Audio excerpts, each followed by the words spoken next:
Just put some mustard on it. Okay, thank you. Award.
Big boy sport that have been around forever, they don't really beat up their bodies in training. They're so smart about it. Now, they save it for when it counts. And then you look at the UFC and you got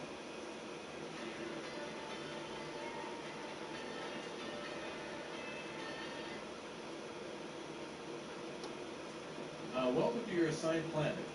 Our mission is to advance the terraformation process of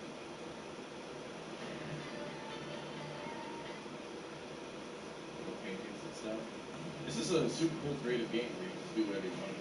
Check it out on the channel. It's called Such Art, which is weird because like the space station in this game that they just showed us looks strangely familiar to the USS Bob Ross. That Such Art game comes out, I think, in a few days, so we're gonna have to play that one again. That's too fun to not like go back and move around. It's a good game where you can get messy. What's up, chat? Good to see you all here. Yes, good, good. How come I be connecting to the game server? It's a single player server. Like, I'm connecting to my own computer? Like, okay. Okay, game, whatever you say. Oh, ladies and gentlemen, by the way, we have a special retiree. Someone's retiring from the stream.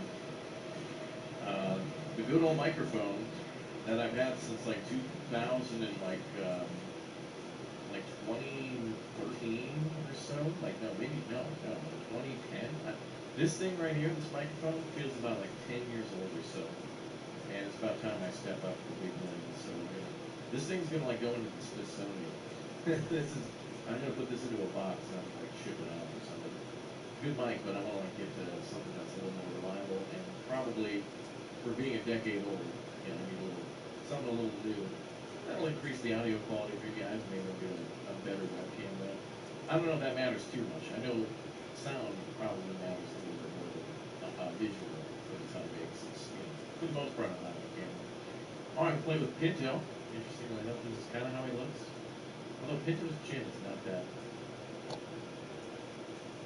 Yeah. All right, let's go with this random dude. This is fine. Rando dude one, go. It always funny to me when they let you customize your character and you never really get to see yourself too much. It's like you take all the time to do it, and then you know your friends can look at you and they can see you and they can be like, oh, that looks like him in IRL, but you never get to see yourself, so it's like you kind of forget what your character looks like anyway. You just remember it being yourself. The game gives us 3 different areas to start at, so we can go to one of these 3. Basically, it's like easy, medium, and hard start. I think we'll just start with medium. Main area for survivors. While edible plants and mineral resources are relatively plentiful, they are coveted by other survivors as well. So we're probably not to see this. That'll be fun. Let's go. Do you feel I don't need to upgrade my mic? Well, it can cause some issues sometimes.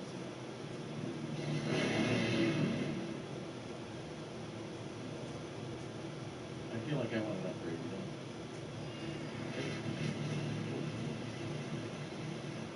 It'll be a rough landing.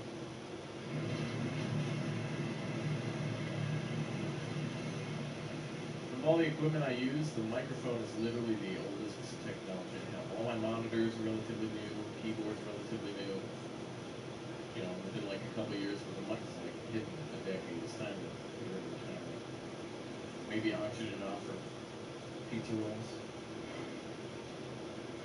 Good morning. Can you hear me? Yes, Do you have any injuries? just emotional. You seem to be dizzy at the differences of gravity and atmospheric pressure, but it will be okay. True. I'm Vanessa Holden, one of the pioneers. We keep searching and helping the outcasts like you. Ooh, house. Don't get discouraged, outcast. You find a way to survive and go back to Earth. We'll keep in touch with you. We're pressing J key. You can see and check our messages. Good luck. How do they always get your number in these games? You know what I mean? Like, you know in those games where someone you don't know just randomly calls you and they're like, thank God you're there. It's like, oh, what? Who are you? What? Oh, yeah, this is stuff from the pod. Partially full bottle. What do we get? Water bottle, partly full bottle, crab apple, and some baked beans. Yes, even in the future they have baked beans. Alright, gather terracite and rocks. And we have a decent house here to go check out too. So make sure to check that out. You give me a DiGiorno pizza? Yes. Will you deliver me a DiGiorno though? Alright, maybe I had the spawn rate up a little too high, but that's alright. That's something we can adjust later. Plus we're just playing low, so it's not like we're cheating anybody. And we get to see more of the game without having to grind, which is nice.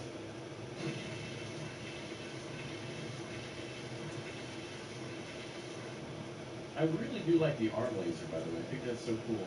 I find it weird in some futuristic games where like they have you mining with a pickaxe. Like here, it's the year 4152, and then they give you like a stick and like a rock. It's like okay. Broken motor, spring, and metal plate. They're loot. We're playing Tarkov now. I'm supposed to gather more rocks, but this is right here.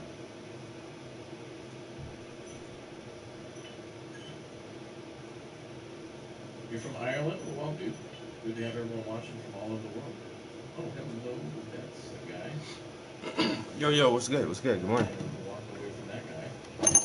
What is up? What is up? It looked like he was going to smash my noggin with a wrench. No, thank you. Let's go find some more rocks. The Raptor exhibit? Yeah, I'm going to be in a, me and my microphone will be like Thomas Edison in Smithsonian.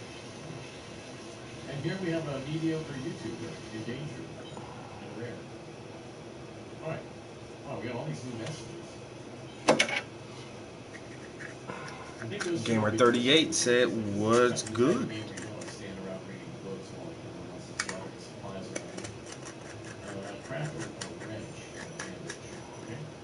Yes, sir. Saturday morning.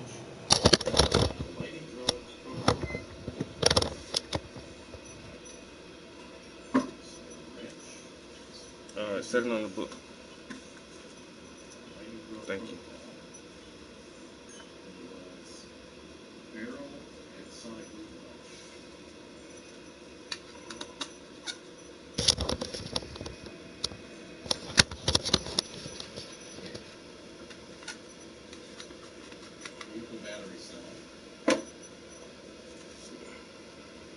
I didn't know if you wanted the other stuff, but I figured you'll be hungry later. So. Not enough mustard to kill a horse. Babe, you know I use that mustard, the mustard. Mustard? Mustard. That's a tongue twister. Messed up mustard. And then I opened the other one, and that shit just came squirting out. I was like, oh shit. Put them peppers on there, that shit'll be extra good. Peppers were delicious. Ain't you got those away? Yeah, babe. I have to leave it on. No. Didn't you need to eat? Yeah. I made sure you ate and I had coffee before I left.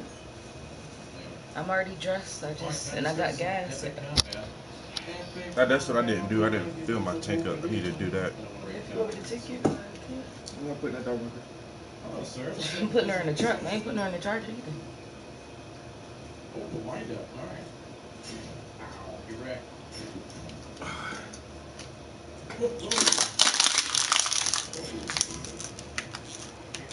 I've noticed that her hair sticks the most. Out of all the cars, it sticks the most to my car. Because of my seats. Mm-hmm. Leather. Always get the leather. That shit clean up easy. Oh, you can gather rubble? Marty rubble? Unless I put her in my car and then just go to the vacuum after. I need to clean my car again anyway. Somebody got grass in my car. What's next? Barrel Grill and Sonic Boom Punch. Barrel Grill.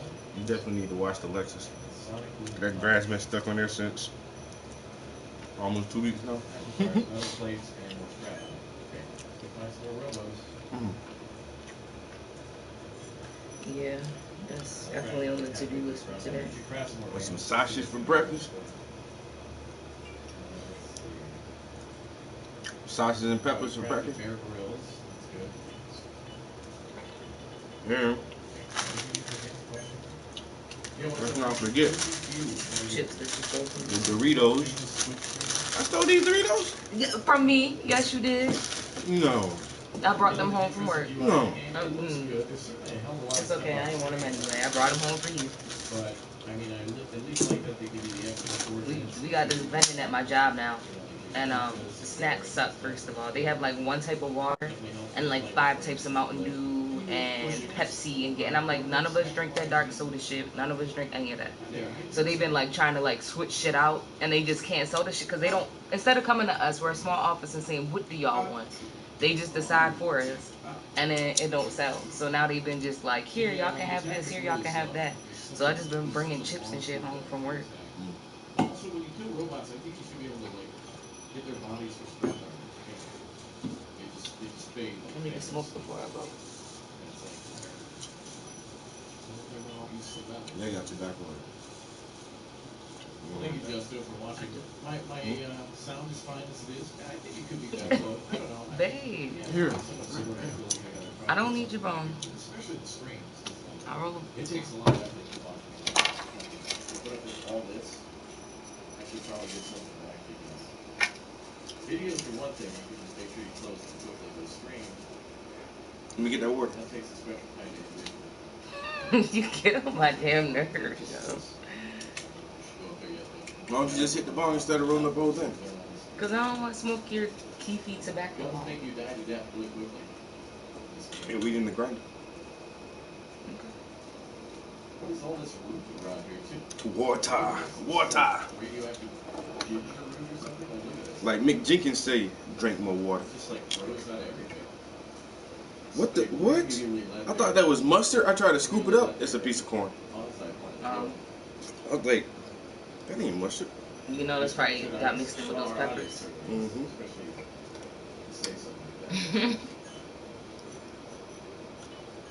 Oh, you can just hit shift F to take it. Literally 10 boxes of cereal.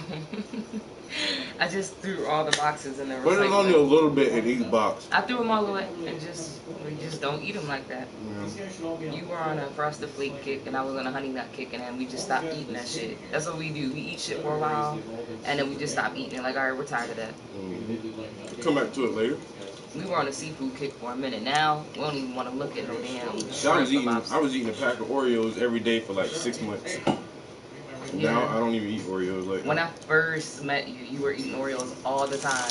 And then one day I bought you Oreos and you were like, I don't really want them anymore. I'm like, what? Honey buns.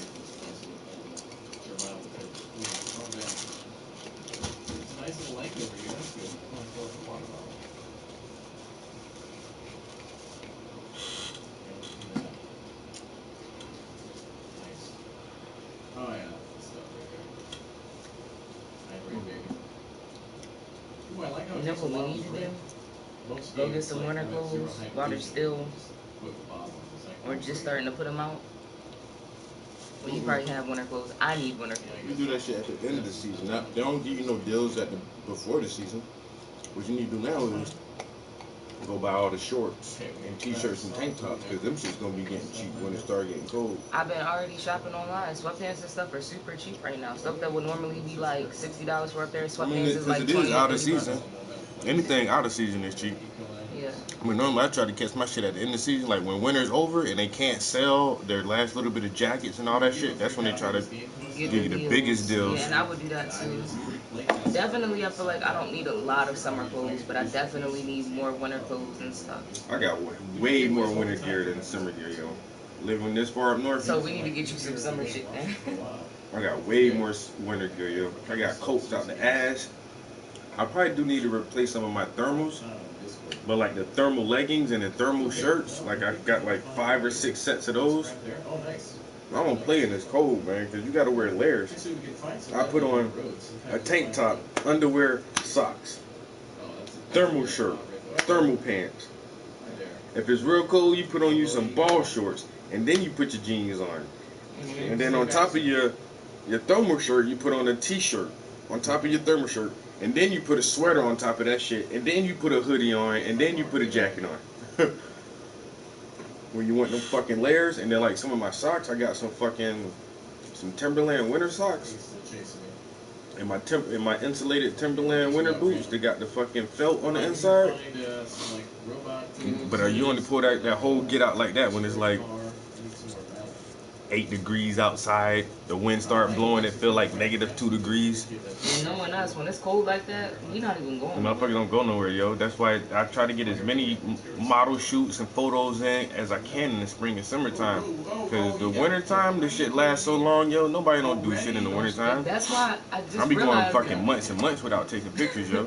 Right, that's why I always want to go out. Cause I'm like, during the wintertime, even on my birthday, that was my first birthday. I didn't It's go cold and do as shit something. up here. Well, we had a great time. You cooked on the grill. We had some good ass food. We got drunk.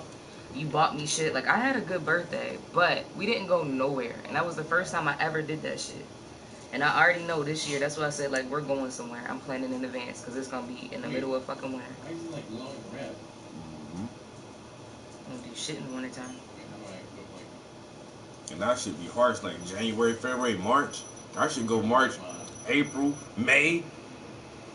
Like, yeah, May was like cold one day, then hot the next. Yeah, even in April, it's just like motherfuckers still wearing sweaters and coats. It's like our springtime don't kick in until like the 1st of June. Yeah, I remember March, like kicking spring off. Like, I know spring doesn't actually start on like whatever day. No, March the 21st or 22nd is the first day of spring. It's like at the very end. But that's what I'm saying, like, being from somewhere else in Maryland, like we kind of get the same thing, but I've had several springs where, you know, I've had a nice warm March. Mm-hmm. Or, you know, decent. Oh, he's running. Yeah, get out of here, dude. He ain't none of that. Why that comment just remind me of Nancy Pelosi. Good morning. Sunday morning. Have a nice day. Well, I guess the best bet is to go to the opposite side of the wall and probably like trying to go up here. I'm gonna have to make a run for it.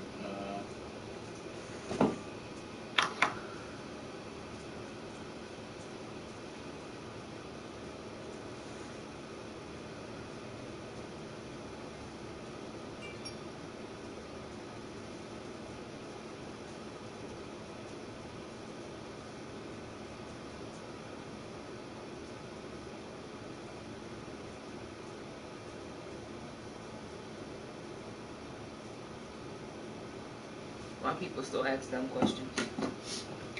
Why don't we have our own, our own, like, just businesses, neighborhoods, da-da-da-da. I'm like, you really still want to ask that question? Somebody on social media was just like, why don't we have our own? Well, we did have our own. Yeah, we did. It was burned down, people were killed, and then now you got gentrification. We can call this a match because there is absolutely no blame. It's abandoned, lost in all the shitty early access game launches of the past few years. Well, it's not a bad game, actually. It has a little something to it that I love, but there's just no flavor.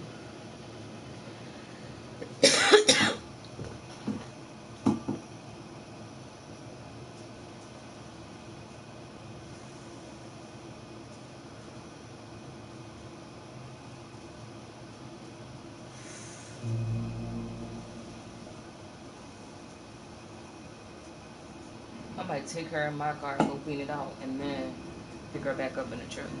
Yeah, well, the Terminator was 30 years. No, it wasn't 30 years old. Maybe the first one, but The second one? That wasn't 30 years ago.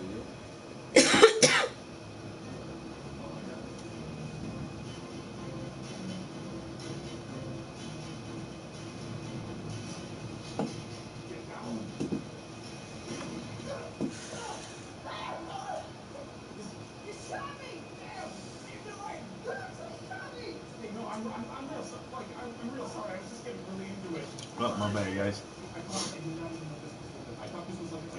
I'm hit the phone. Alright.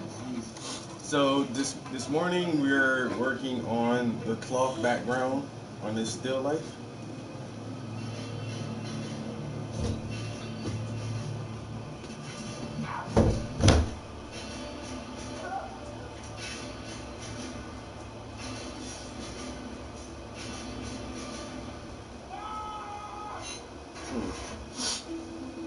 Wait, have you actually really never seen Terminator 2? I have never seen Terminator 2. I know the LA River scene. I know so many scenes just because it's like so in the zeitgeist. It's one of the best written books ever.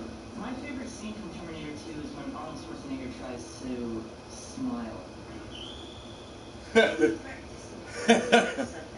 This movie came out July 3rd, 1991. In a couple months, this movie will turn 30. This was a very revolutionary VFX film. I know ILM was hot off the heels of The Abyss just before going into Jurassic Park. This was a testing ground for a lot of new technology. Really? I was that young? I mean, 30 years ago I was 10. It seems like I was much older for Terminator 2. Seems like I was much older. I don't know. It seemed like I saw that movie in my teens. Oh my God, I'm so fucking old.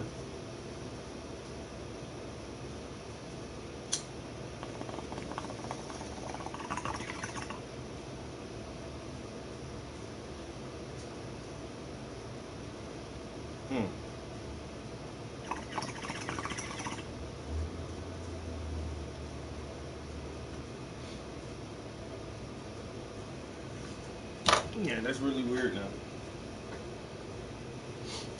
You guys tagged Tron. That was 40 years ago, right? And I would say like the challenge they faced back in the day 40 years ago was just rendering that stuff out.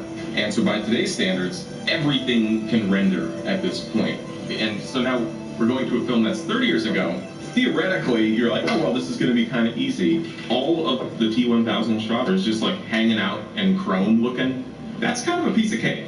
I don't see that as a challenge at all. The challenging stuff in this film are the complexity of the animations now. It's no longer just like a rendering thing. We have liquid, we have like morphing, we have shape-shifting, we have these really complicated animation sequences that make this something that just having a better computer doesn't necessarily make this easier to do.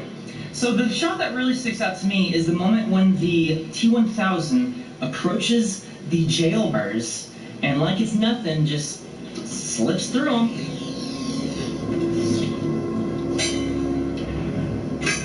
That little touch of just having his gun stuck really drives home that he went through these bars, but that's not normal, you know? Yeah, Grizzly and Rihanna. Exactly. There's a couple things going on. One, he approaches it in the previous shot and gets right up next to the bars. And then it cuts away, then it cuts back to him in this static shot where I think there's a few different elements. One, we have the background behind the bars. Two, we have Robert Patrick playing T-1000 right here behind. Three, the jail bars. And I think there are three separate elements here. I'd be willing to bet that this is projection mapped onto a 3D model of the actor. Yeah, you know what? I bet you're right. When we say camera mapping, what that is basically taking the image from the camera and then projecting it onto a 3D model replica of Patrick Stewart. That's not his name. Robert Patrick. This is hard to do. I bet we can probably do this. Oh, we can totally do this. I want to see if we can recreate exactly how they did this using modern methods. So what if you were to do this fully CG and I was to do it with camera mapping? Let's do it. And so that way we can sit down and actually compare the pros and cons of each effect, because these days they would just do your method. Yep. They've abandoned the old ways. Doing 3D scanning is in a solid object, and when you try to render that out, it just looks like somebody has a lump of sculpted. Take your cravings on a chronic escape with Taco Bell's flatbread tacos.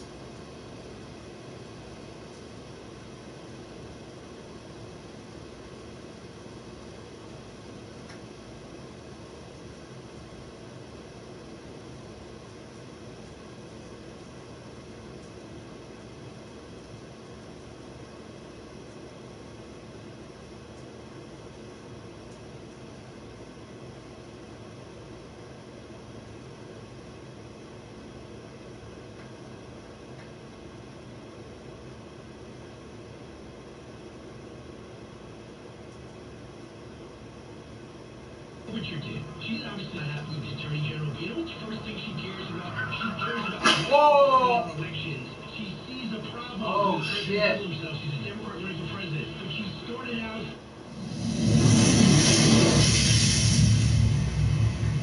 Yo, what's up?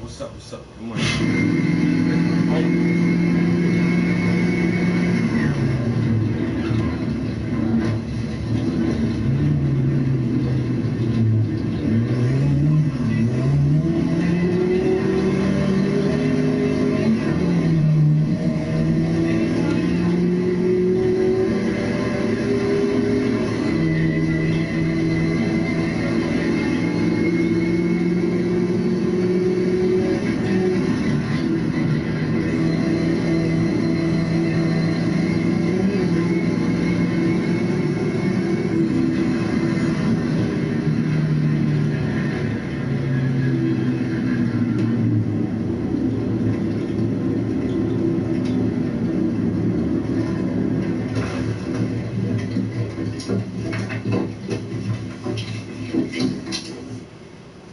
Yo, what the fuck?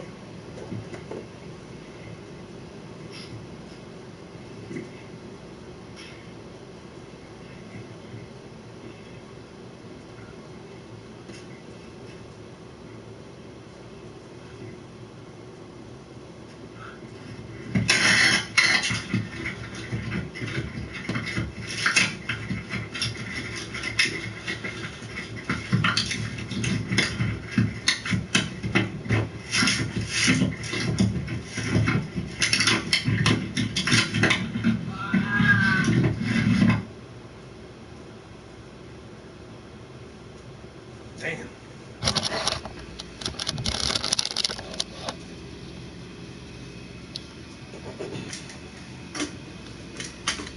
Alright, I'm gonna get some paint in there real quick, and then we'll come back for some chit chat.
Yeah,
I don't know what it is, but my fucking laptop is acting goofy as fuck. Yo, this shit won't let me get back on the internet.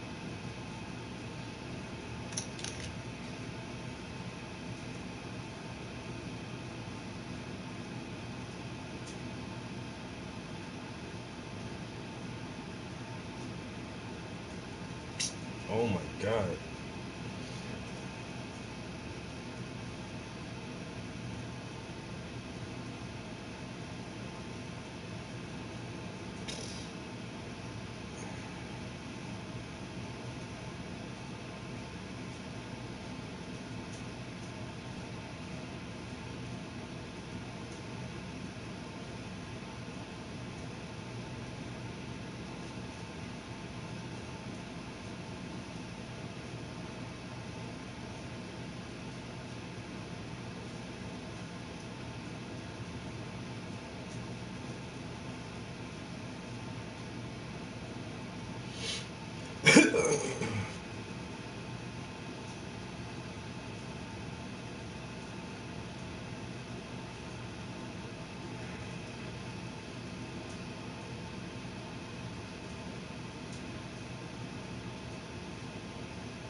No, that's crazy. It's like I'm trying to turn this fucking laptop off and it will not fucking turn off. Then, like to restart this shit.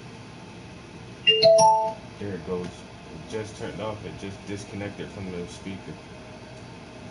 But I turned that shit off like 10 minutes ago. Before.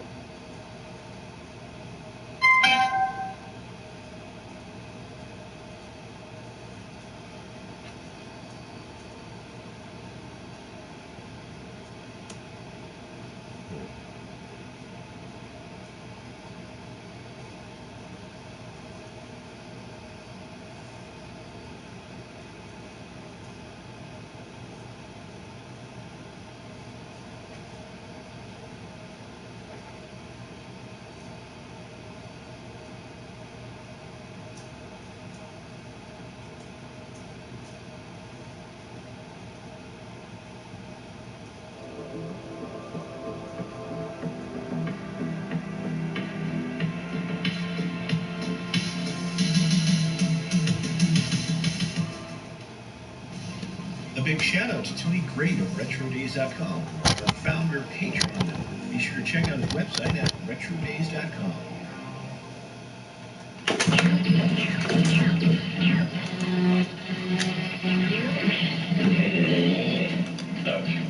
You remember the first time you tried these games? Space. But with practice, Captain Galaxy. And when you first tried Coke, I bet you said, no, thank you. But hey, let's try Coke again.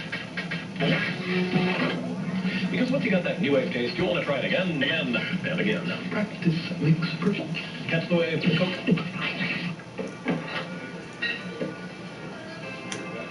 More pecani sauce. This ain't Pace pecani sauce. And you ain't Burt Reynolds. But Pace is made with your fresh vegetables and spices by folks in San Antonio. This stuff is made in New York City. New York. Darling, we're gonna have to shut you down. Pick up the original. Pick up the Pace.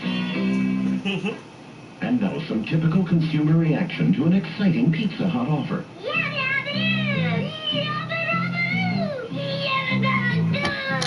Yabba dabba do. That's right, it's Flintstone Kids glasses. Freddy, Betty, Wilma, and Barney. Just 49 cents with any Pizza Hut pizza. There's a different glass every week, so you can collect all 4 for your kids. What do you say to that? Flintstone Kids glasses, only at Pizza Hut.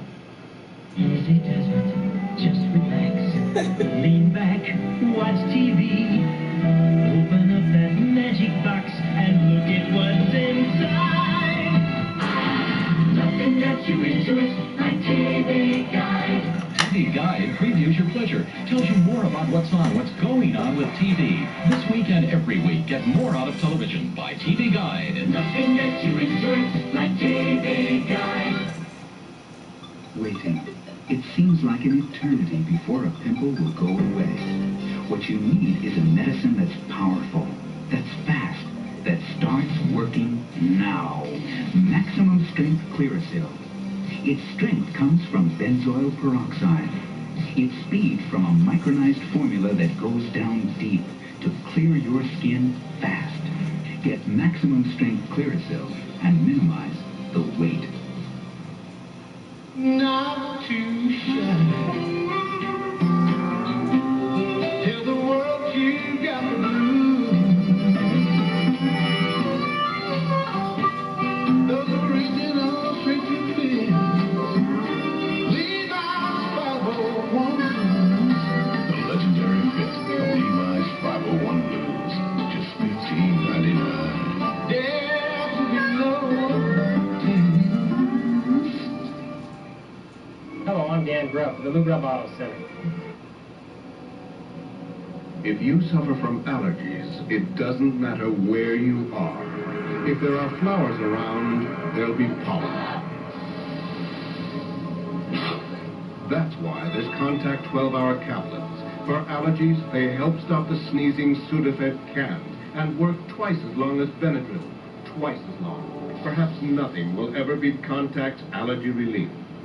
Until there's a cure, there's Contact.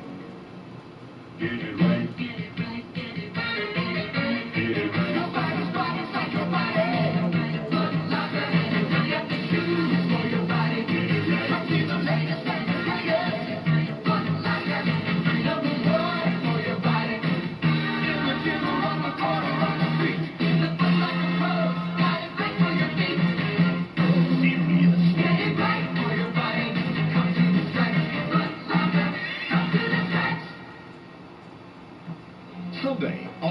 married with children. Al Bundy on Fulfillment. I work, I want food. You know what food is?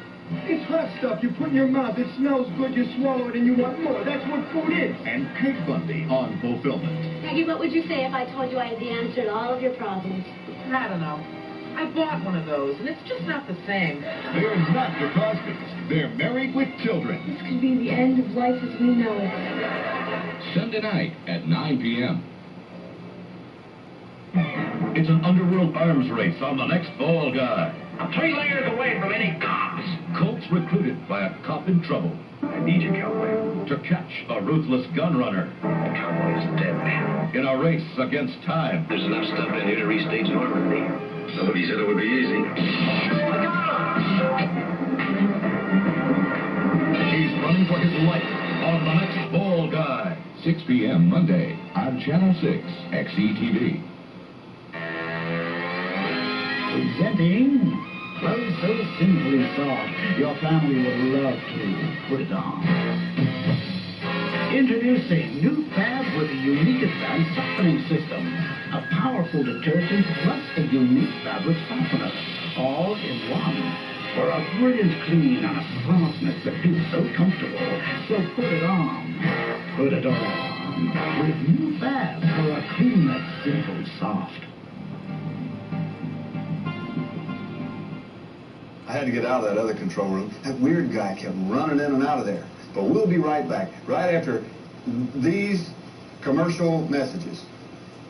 Well, somebody's going to get hurt here. Robert Urich stars as Dan Tanner, a tough private eye in the city that never sleeps, Vegas. I'm bombed. So where's I suggest you try it. Where do I change? Here. Vegas, starring Robert Urich. Weeknights at 8 on XETV, Channel 6. All you people who want to live high, eating pasta salad while the world goes by. Suddenly salad. Betty Crocker's new Suddenly Salad. Suddenly salad. Just boil in our flow-through mess pouch, rinse to tilt, and toss in our special seasonings. All you people have your little quirks. You love tasty salads, but you don't love the work. Suddenly salad. 3 pastas and 1 potato salad. Suddenly salad. Live high. Sunday on Fox. Like the school surprises. You can count on it when Tracy Ullman kicks up her heels and brings you moments of great insight. Captain Buzzybone says the things I want to hear. I love you. Don't be confused by cheap imitations. This is very funny stuff. Yes. There's nothing quite like the Tracy Ullman Show. Oh, good. Sunday night at 9:30 on Channel 6, XETV. It's been said, love is blind. And when it comes to the cost of cars, that may be true. So to ensure you get the performance you paid for, insist on high-octane Chevron Supreme with Technique, the best at cleaning complete intake systems.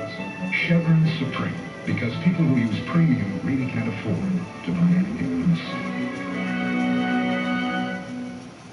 Susanna Hoffs, rock's hottest singer, in her motion picture debut. Before she graduates, she wants One earth-shattering, significant romance. She's got just 12 hours to find it. The all-nighter. Who says you can't do it all in one night? Rated PG-13. Ignorant bliss.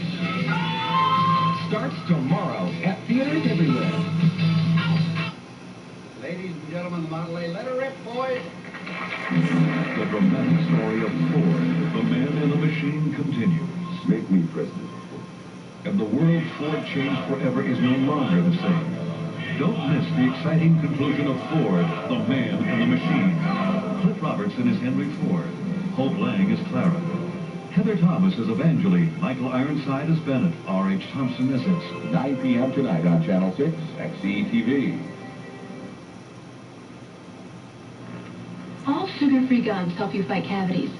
But Extra is the only leading sugar-free gum that helps fight cavities and gives you extra long-lasting flavor. The only one. extra sugar-free gum. Among sugar-free gums, Extra is unsurpassed in fighting cavities, and Extra is the only leading sugar-free gum with NutraSweet, and the only one with refreshing flavor that lasts extra long. Extra sugar-free gum with NutraSweet, the only leading sugar-free gum that fights cavities and lasts extra long. Our customers love doing their own commercials about Bond's Unlimited Double Coupons. I just pile up my double coupons and it helps me to save a lot. This week, Bonds lets you save with Zaki Farms whole fried chicken, just 57 cents a pound. Regular Diet Coke, only 99 cents a six-pack. And Best Foods mayonnaise, just 99 cents with Bonds Super Coupon. Save 76 cents. Unlimited double coupons every day. Don't pay more, come get more.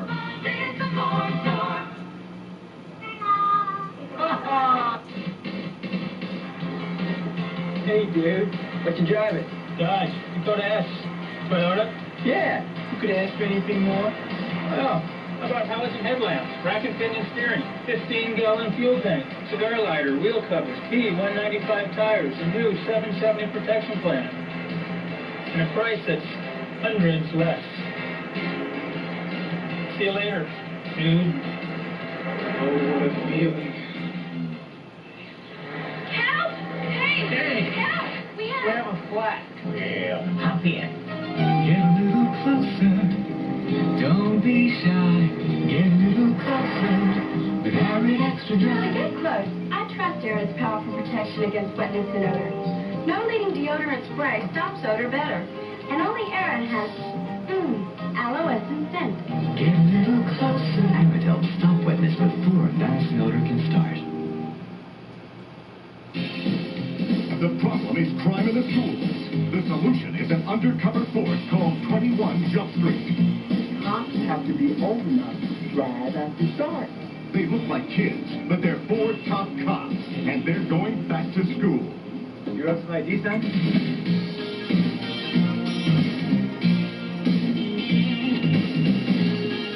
21 Jump Street. Premieres Sunday at 7 p.m. on XCTV, Channel 6. Remember how you had to wait for your glasses? Well, now you don't have to.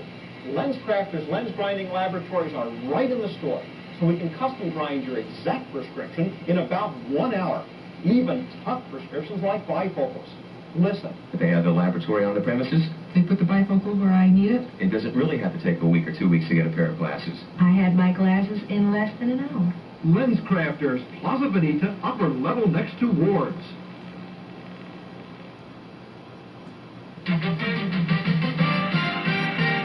She chose to take a stand by making music, and the political fundraiser became the entertainment event of the year. It's the HBO exclusive Barbra Streisand, One Voice, next.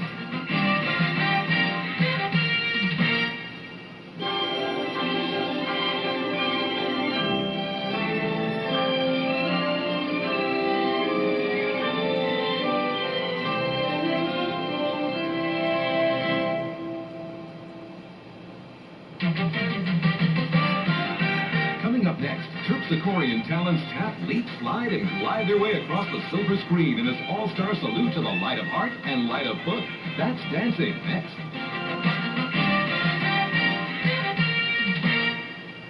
Rarely does an event live up to its billing. This one did. And that more than got Leonard's attention. Ray Leonard is hurt in the corner. Off the ropes. Leonard fighting off the ropes. We're going to throw this guy, keep the pressure on him, take his legs away right now. Okay, right. Very good being hurt. I want you to fight. That is all. Leonard now tries to fight off the ropes. Combinations of punches. Hagler versus Leonard. Today, only on HBO.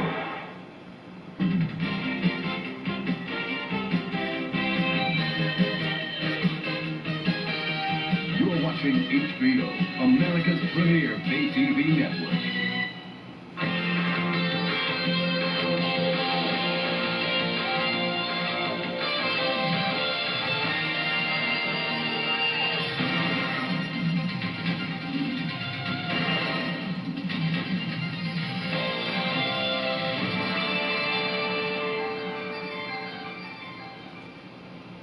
The following movie has been rated G by the Motion Picture Association of America.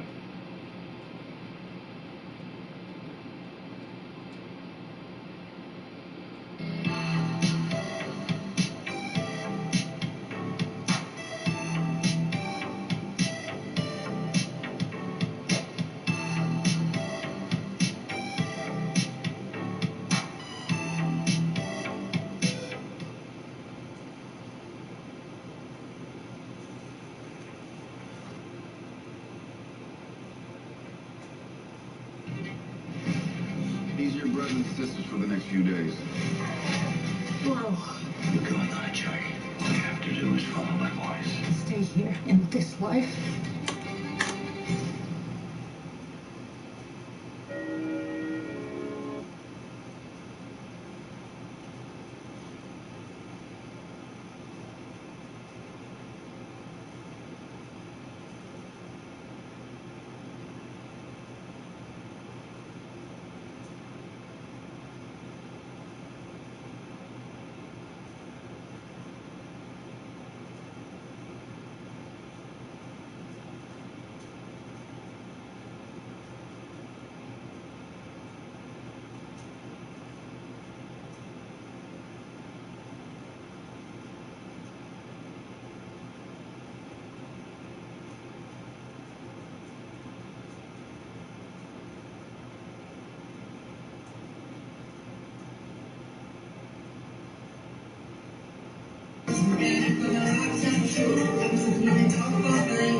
Shit.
Yo, King, what's up, bro?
Yeah, it does that sometimes, bro. And now, I don't know, bro. I've been sitting here for like, honestly, the last 10 minutes, 15 minutes trying to get my internet to work on my laptop. And for some reason, this shit will not reconnect to the internet. I don't know.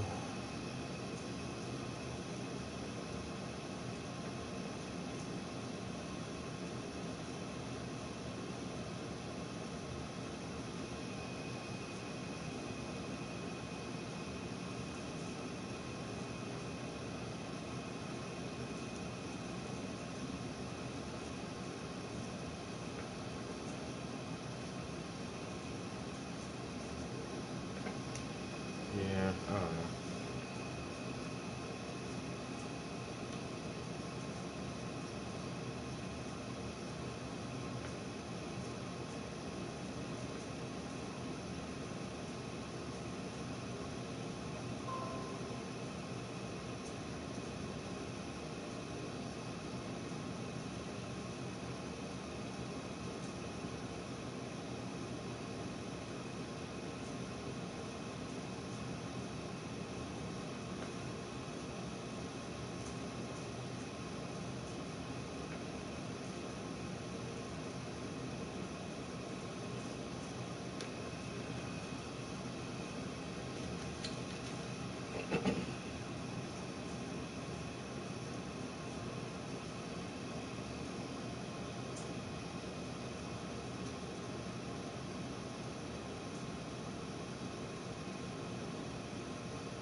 Alright, this fucking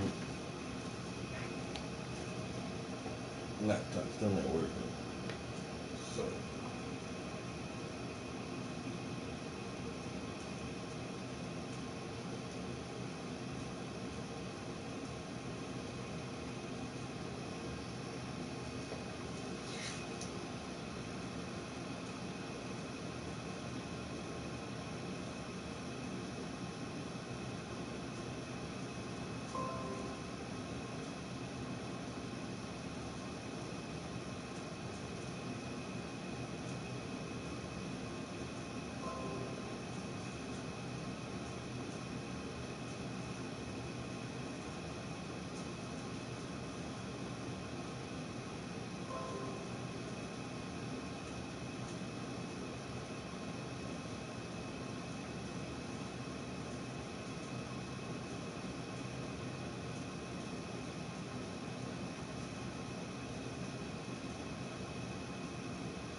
Since no one's watching the real Olympics, we're going to have our own Olympics here. This is going to be the woke Olympics. My producers have put together some of the most prominent leftist slogans and ideas that have cropped up in recent years, and we're going to determine which one is the worst that we should absolutely banish from society.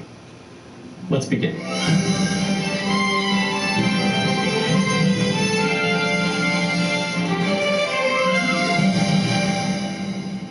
This Olympic bracket begins with My Truth versus Birthing Person. They're both outrageous, but I think this one's actually pretty clear. My Truth is worse because My Truth denies the truth. It's true that Birthing Person is a denial of women and the fact that men and women are different. Excuse me, it's ma'am. It is ma'am. But My Truth is a denial of objective reality and truth itself, so you got to get that one too. My Truth. Next one. Microaggression or white fragility? This one I'm going to have to go with white fragility because the idea of a microaggression is pathetic. The idea that we have so few macroaggressions in this country that we have to worry about our microaggressions and just pretend to be offended all the time and find reasons to be offended. Excuse me, where's the Oriental food aisle? Quiet, there's greasy babies. But the idea of white fragility is just a vicious attack on white people, like a specific group of people on the basis of their race. And it's also so offensive because it's just assumed to be truth. Like there's no way to argue against it, because if you in any way object to the concept of white fragility, that is just evidence of your own white fragility, according to these people. You're so white. It just begs the question, it just assumes its own conclusion. So I'm going to go for white fragility.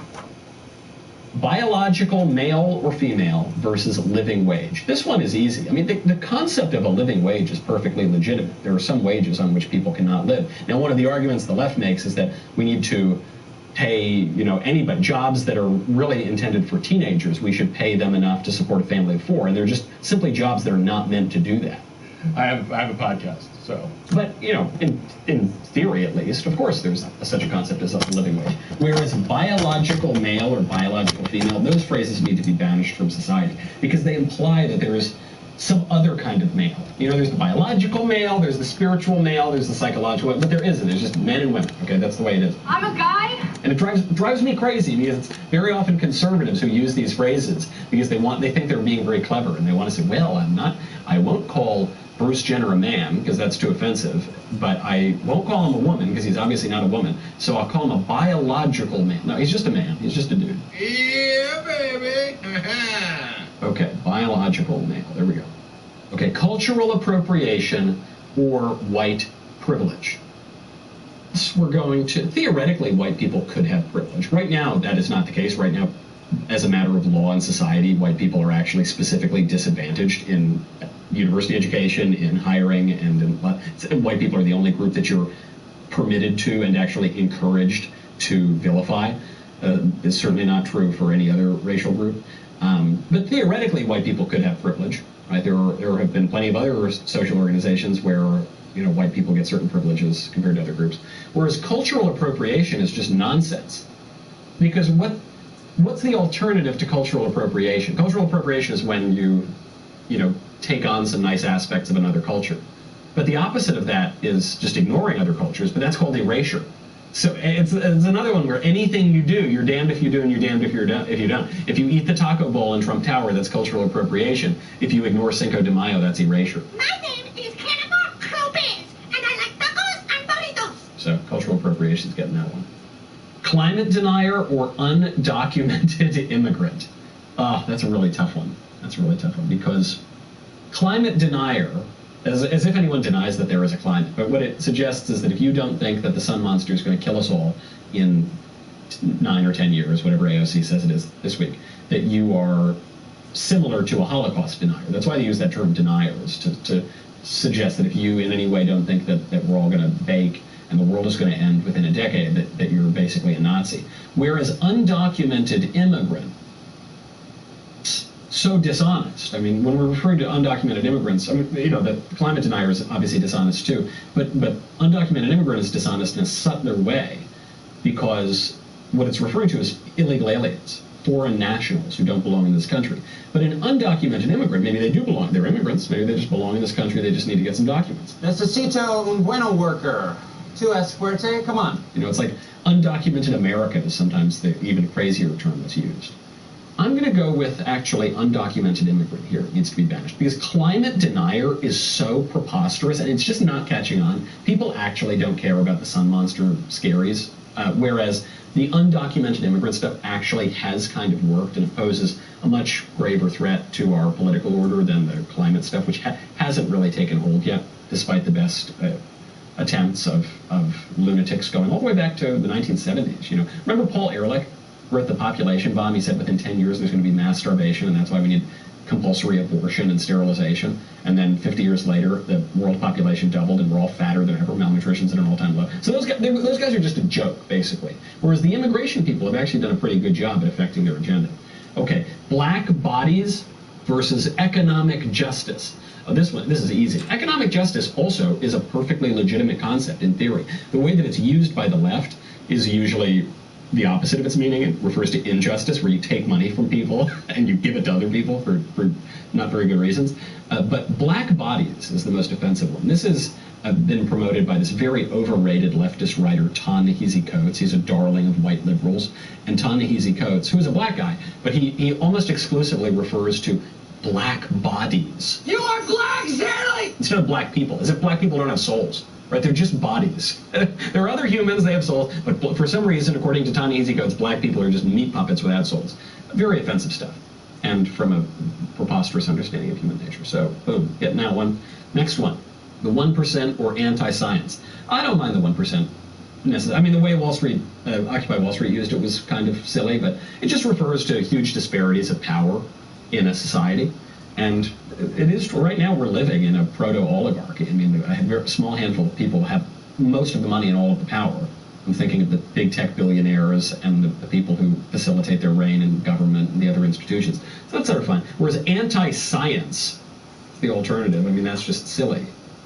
It's anti-knowledge, right? Now, science just refers to knowledge. Now, you know, over the time it's come to signify this very narrow materialist sort of understanding of things and material inquiry. But it's funny too, because now if you say that a baby's a baby and a man's not a woman, you're called anti-science. So anti-science, that's the one we're going to go with. And then we've got cisgender. Cisgender refers to men who know that they're men and women who know that they're women. Reproductive rights, which refers to the right not to reproduce. The right you have already reproduced when you're pregnant, but then the right to kill the process of, you know, the product of reproduction, namely a human baby. I guess my thoughts on abortion are, you know, let's just all have a good time. There's reproductive rights. I mean, that just refers to killing babies, and it's so hideous. Truly ban reproductive rights. I think cisgender is the crazier one. Obviously, killing babies is a bigger problem, but at least you're referring to reproduction, even if you're talking about undermining reproduction and doing the opposite of reproduction. Whereas cisgender, it's just nonsense. I mean, the cis is not a thing, because what the implication of cis is that it's perfectly normal to be a man who thinks he's a woman, right? Trans and cis, just whatever, it's whatever you are. And the idea that gender is somehow a legitimate category. So, all right, cisgender, that's the one that's got to go. Okay, we've now understood all of the terms. Let's see. Going back to the top. Truth versus white fragility. So my truth is generally a denial of the truth, whereas white fragility is this attack on white people. But I do think if we had a greater respect for the truth, I mean, you'll remember there was a memo put out by the Smithsonian Institution that said that if you refer to objective reality or like truth and you know, reasoning, that's actually a white dog whistle. So I think actually if we recognized that there is truth, and the truth is not bigoted, but it's actually open to all of us if we use our faculties of reason, I think that all this anti-white stuff would go away. So I'm giving that one to my truth. Biological male or female versus cultural appropriation, it's going to have to go to biological male or female. That's much more offensive to reality. Undocumented immigrant versus black bodies. I think black bodies is more offensive because it It's ironic. Right now, there are two heretical views of human nature that the left is simultaneously pushing. One is the trans view. It's called Gnostic dualism. That's the older term for it. It's an old heresy that says your body has nothing to do with who you really are. So I look like a man, but I'm actually a woman if I say so. It's the Bruce Jenner thing. Whereas they'll also say that black people are just bodies, that they don't have a soul. That not only do their bodies have something to do with who they are, but their bodies are entirely who they are. So there are these two, the materialist and the Gnostic view of human nature, and they're contradictory, but they both attack the actual view, which is called hylomorphism, which is that your body, soul, and spirit.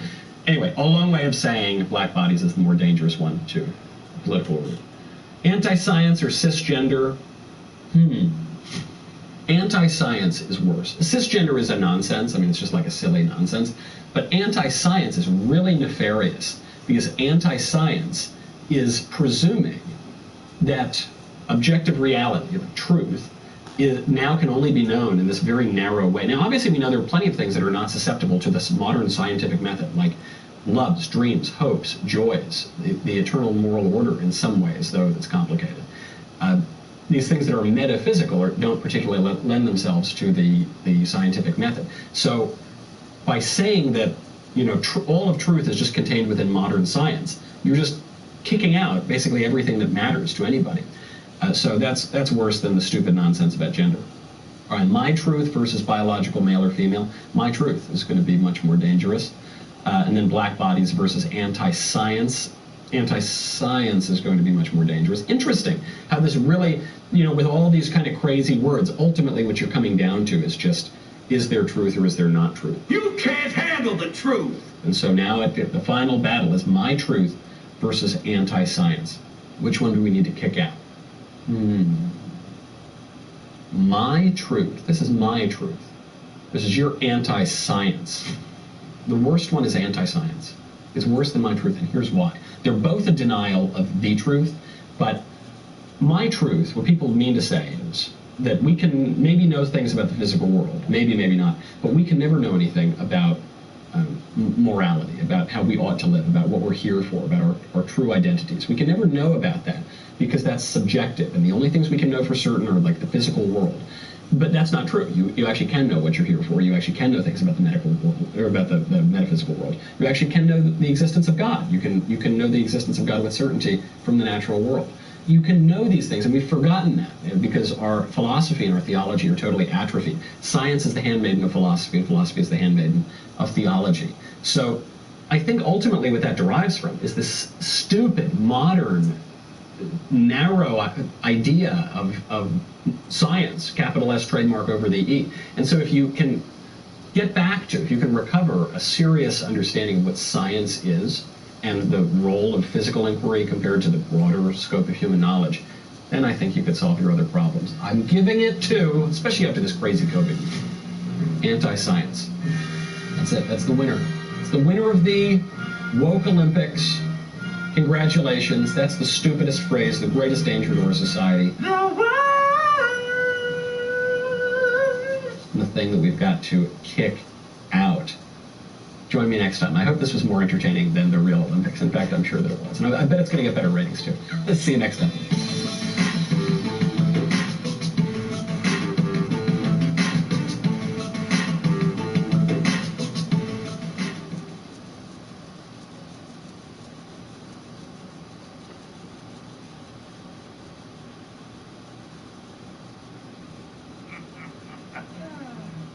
Sad news about Play-Doh. All right, so what should we talk about today? Corey unhinged.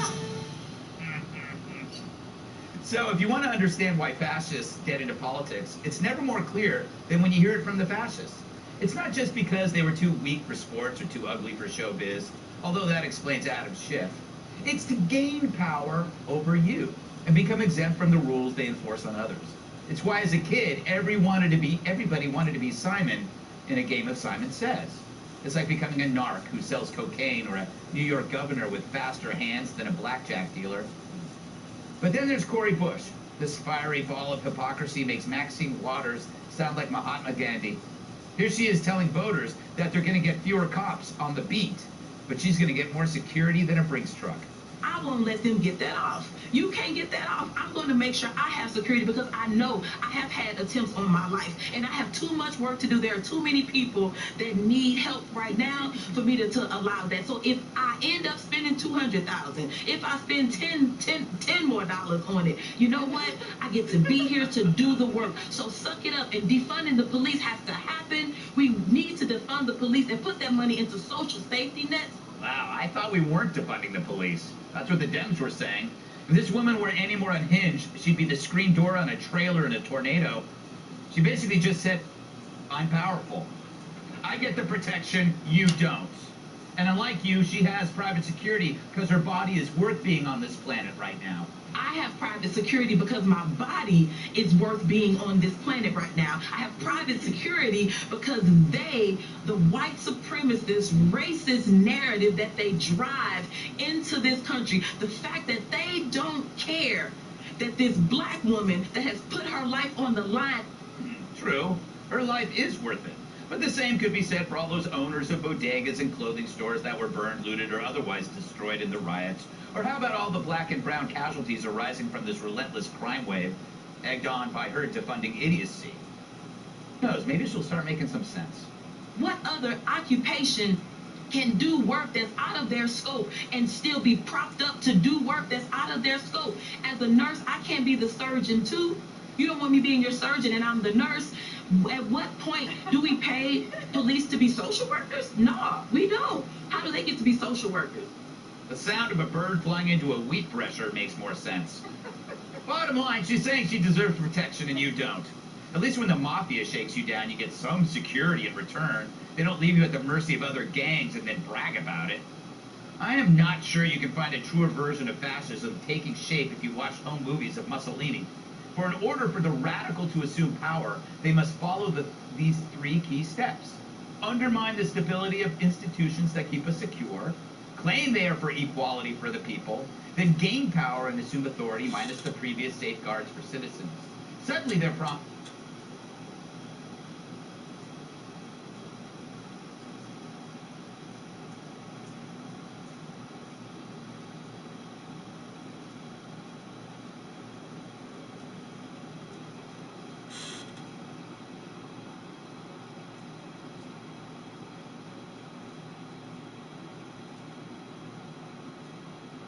Suicide Squad in theaters and on HBO Max.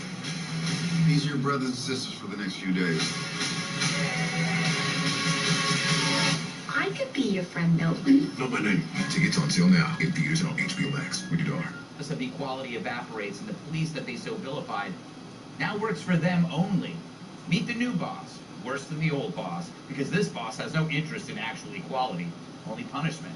Of course, this is the same lady who vowed revenge against the McCloskey couple after the Missouri governor pardoned them after they pled guilty to misdemeanors after pointing guns at trespassing BLM protesters. McCloskey is an absolute liar. He has spat on my name, and because of that, his day will come. He spat on my name. His day will come. That's personal sentiment coming from a politician about a private citizen. Seems a little crazed. Clear, insult one of your rulers and there will be hell to pay. It's like Game of Thrones without the brother-sister marriage. Unless you're Ilhan Omar. Now you see why private citizens are buying guns. It's like snow shovel.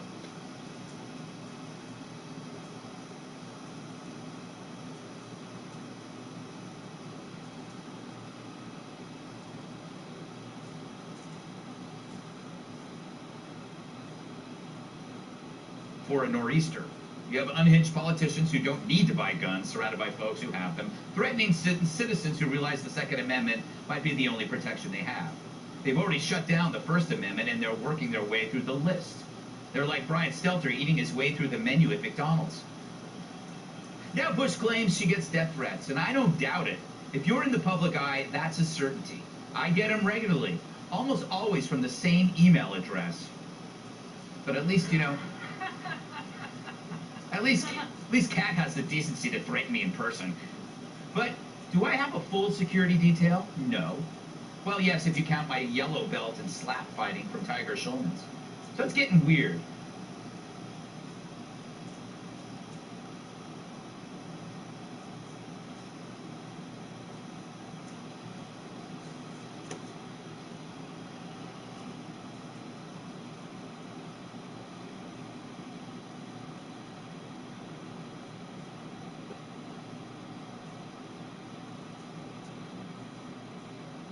Radicals are no longer in the streets, spitting at cops, destroying property. They're now in office. They're making changes and they're taking names. They're protected, you aren't. It's not the end of the world, but what's that look like anyway? Does it all come at once or in dribs and drabs? Radicals are really good at this stuff. They know America is a distracted and ambivalent Gulliver in the land of Lilliput, addicted to their screens. While we scrolled, they strolled right in and they tied us down. While we got fat and relaxed, glued to Twitter and TikTok, the Rads overtook teachers' lounges, HR departments, government. And the only thing standing between us and these petty tyrants is a doddering president whose only passion is ice cream. It's time to put the phone down and start stepping up. It's time to get as pissed off as they are. Playing Candy Crush or Words with Friends ain't gonna cut it anymore. Welcome tonight's guest. If you want to get to Jasper, you gotta go through her first. America's newsroom co-anchor and the five co-host Dana Carino. She's called out more bull crap than a janitor at a rodeo. Fox News Channel anchor Julie Banderas. Even porn stars thinks his name sounds made up. It's Buck Sexton. And she's like a spider, wiry and fast, but also eat bugs and lives under your bed. Fox News contributor Cat Tim. So, Dana, welcome to the show. Welcome. It's great to see you. It feels like I just saw you already. All right. So, clearly, you know, she says a lot of stuff, this lady, so she's going to get death threats, but we all get death threats. We all want to have security. Why is her security more important than the people she represents? I mean, it might be hard to believe, but even I get death threats.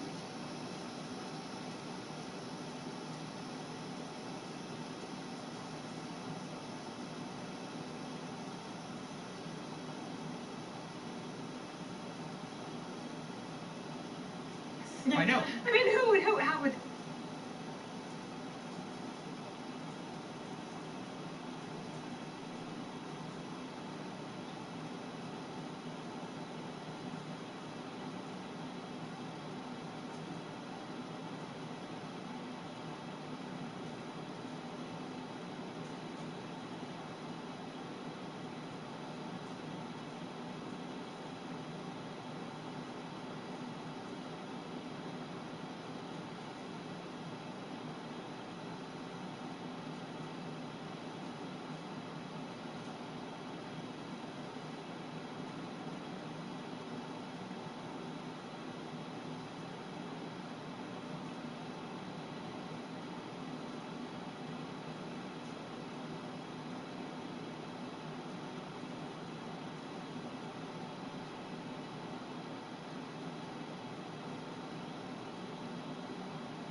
It's time to help people customize and save with Liberty Mutual.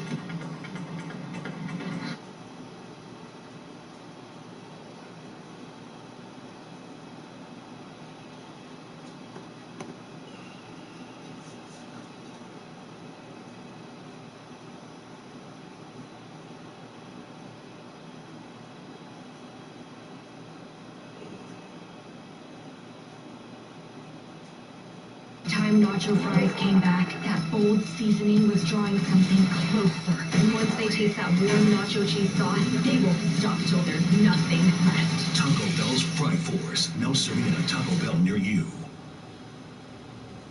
This video is brought to you by CuriosityStream and Nebula. There's a lot of debate over what qualifies as the first science fiction book ever written, but one of the earliest for sure is a book called The Description of a New World called The Blazing World, published in 1666. And while it may or may not be the actual first science fiction book ever written, it is definitely the first science fiction book published by a woman. That woman was Margaret Lucas Cavendish. She was the Duchess of Newcastle upon Tyne, and her magnum opus was only science fiction in the loosest sense of the term.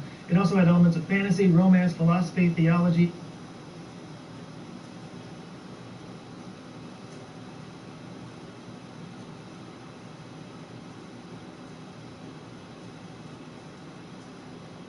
Yo, everything, my Wi-Fi up here is so bad today, yo. I'm about to go play some video games. Fuck this shit. Theory. The Blazing World is a story of a parallel universe that's accessed through a portal at the North Pole. And this other universe is completely different from the one that we live in. It's got different constellations in the sky, it's got people that are shaped like animals, and vice versa, all kinds of weird stuff. Cavendish describes them as, quote, some ant-men, some geese-men, some spider-men, some lice-men, some fox-men, some ape-men. In other words, she created half of the Marvel Cinematic Universe. The book's heroine and the emperor of this new world fall in love and marry. And the Emperor gives her the power to control everything in this new universe. So she uses this power to advance science and assign new jobs to people according to the types of people that they are. She wrote, the bear men were to be her experimental philosophers, the bird men her astronomers, the fly, worm, and fish men her natural philosophers, the fox men her politicians, and the spider and lice men her mathematicians, and so on. I feel like I need to point out that natural philosophers was the early term for scientists. Books and theories about parallel universes are pretty commonplace today.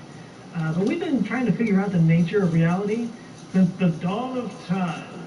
From Plato's allegory of the cave to Nick Bostrom's simulation argument, humans have been trying to figure out for a very, very long time why we're here, what's our purpose, and how all of this came to be. And along the way, we've come up with some doozies. Throughout the history of this channel, I've had a recurring gag where whenever I talk about ideas that are really fringy and out there, I had this thing called the woo-woo alarm, and it's just sort of my way of letting you know not to take what I'm about to say too seriously. It's usually for segments of videos that just sort of call out that what I'm about to say is probably less than credible, but for this particular video, even though there are a couple of theories here that are based on some pretty high-level science, really this whole video deserves a woo-woo alarm. So in that spirit,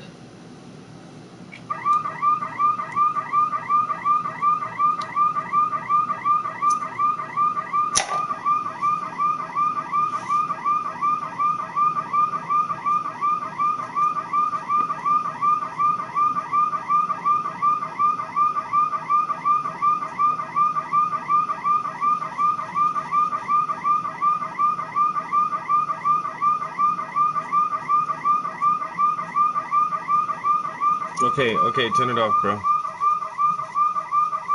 Okay, turn it off, bro. Jesus Christ. Well,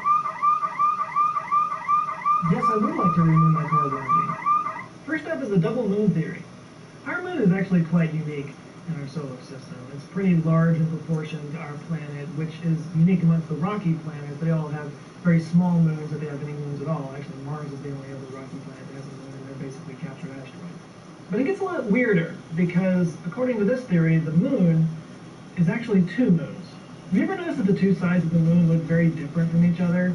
And that, ironically, the dark side of the moon is actually lighter in tone than the Earth side of the moon? There are large plains of volcanic rock called Maria that are covering most of the near side, but on the far side, there's only a couple of Maria. It doesn't take up that much space. And the near side surface is mostly low and flat, whereas the far side surface is higher and mountainous at about 1.9 kilometers in general. And compared to each other, the far side's crust is about 50 kilometers thicker than the near side. And the near side contains more potassium, rare earth elements, and phosphorus, also known as creep. You mean that giant thing in the sky that's always watching us is a little creepy, you know what I'm saying? This all suggests that something squished the creep layer on one side at one point. So to explain this, a study published in the journal Nature in 2011 proposed that once upon a time there were actually two moons that collided into each other to create the moon that we have today. The smaller moon would have been about a 30th of the moon's mass and about 1,000 kilometers in diameter. And according to some computer simulations that were done, it suggested that the second moon kind of pancaked itself onto the rest of the moon. Of course, the moon itself is thought to have been formed by a massive impact with the Earth from a smaller planet called the Theia hypothesis. So the second moon might have been formed out of that impact as well, and then they just sort of circled around the Earth for millions of years before they eventually collided into each other. They even suggested that this second moon might have been sort of stuck at a Lagrangian point for millions of years while the bigger moon kind of expanded out its orbit, which the moon is currently doing right now. And the idea being that as the bigger moon expanded its orbit out far enough, it shook that second moon out of the Lagrangian point and they smacked into each other. So this sort of collision mechanism that they came up with would also mean that they collided at a little bit slower speed, around 7,200 to 10,800 kilometers an hour. And the slower speed would mean that instead of just forming a giant crater, it would have just scattered its pieces all around the larger moon. And that impact would have pushed underground magma toward the near side, which would explain why there's so much creep on that side of the moon. One of the study's co-authors, Eric Asfog, gave a nice appetizing summation of the research by saying, quote, "Imagine a ball of Gruyere colliding into a ball of cheddar." Get it? Because the moon is made of cheese. I got it. It's an astronomy joke. Okay, just real quick. I actually got the idea for the whole double moon theory thing from the Red Letter Media guys. It was the Best of the Worst episode, and there was a scene with a turtle on the surface of the moon, and yet there was a moon in the sky behind it. And so Mike started talking about double moon theory, and he had this whole diagram of like a moon behind the moon, and he had doublemoontheory.net, and I was like, oh my god, I haven't heard of double moon theory. Some people believe that there must be two moons, and so I went and looked it up, went to doublemoontheory.net, and it turns out, no, the whole thing was just made up. It was just a joke in the show, but somebody, one of the fans, had bought out doublemoontheory.net and put up a little illustration of Mike and I think Jay sort of spooning each other in bed, just kind of like apologizing for having done that. The internet's led to a lot of bad things, but it can also be awesome. But anyway, while researching double moon theory, I found out that there is sort of a double moon theory, this idea that once upon a time there were two moons and they collided, so I went ahead and included them on here. It's not really a theory about reality per se, but it was interesting and fun, so I put it in. Now let's get to the really weird stuff. Last Thursdayism. You might want to get a brain bucket ready for this one. Alright, so last Thursdayism is the belief that the world and the universe was created last Thursday. So whenever it is that you're watching this right now, the world was created the previous Thursday from now. If you're watching it next week, well then it was created the next Thursday. Created last Thursday, but made to look billions of years old. Everything from fossils to your family to every memory you've ever had was all created last Thursday. It's an idea that can't be refuted because any evidence that you might come up with to refute it was all created last Thursday. Another way of describing this is to call it unfalsifiable. Now, a related, also unprovable idea is next Thursdayism. This is the idea where the universe has not been created yet, that everything we're experiencing right now is simply a prototype. It's sort of a test run, and that the actual universe is going to go live next Thursday. Last Thursday can be considered a reductio ad absurdum, or reduction to absurdity of the Omphalos hypothesis. Philip Henry Goss was a naturalist who came up with that hypothesis in 1857 to help reconcile evolution and creationism. His hypothesis was in reply to the young Earth creationism movement, which is the idea that the world was created in 6 days, just like the Bible said, a few thousand years ago, and everything that we find, like dinosaur fossils and all that, was placed there by God to test our faith. So last Thursdayism kind of takes that idea and says, why wait thousands of years? If everything could have been created and made to look ancient, then why not just say it all happened last Thursday? Last Thursdayism it's a bonkers idea, and it's not really meant to be taken that seriously, but it does bring up a lot of philosophical questions.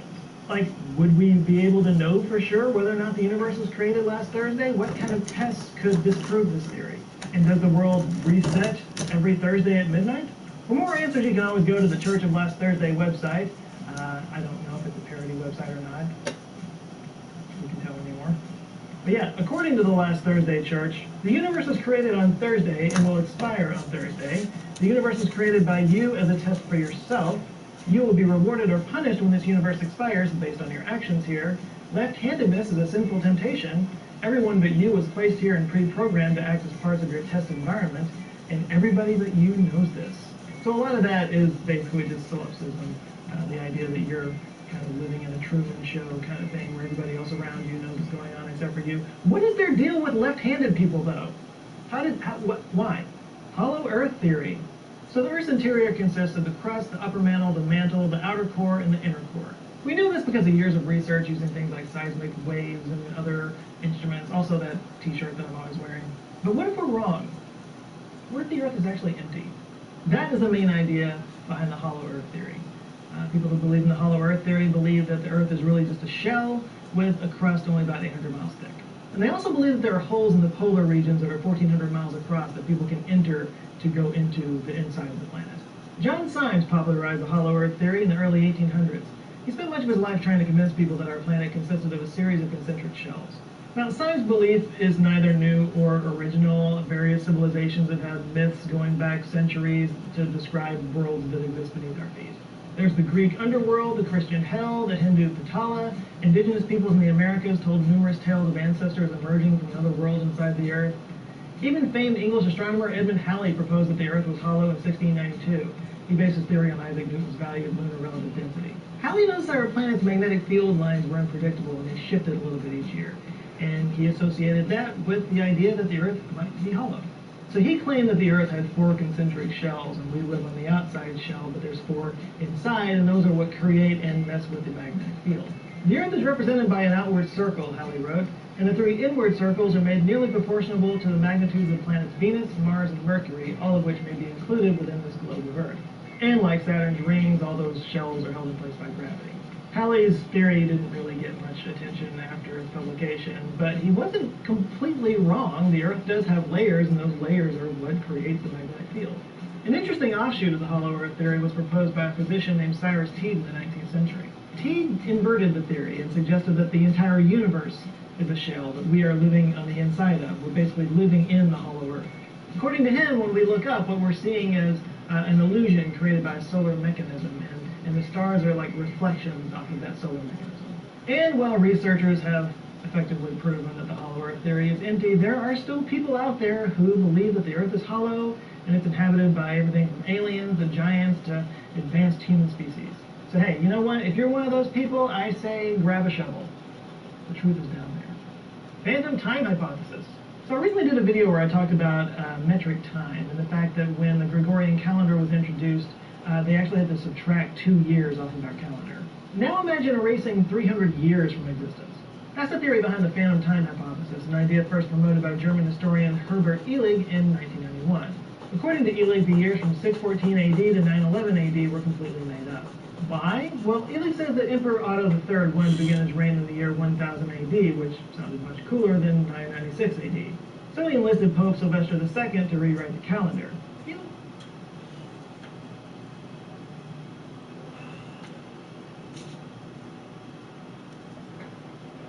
Yeah.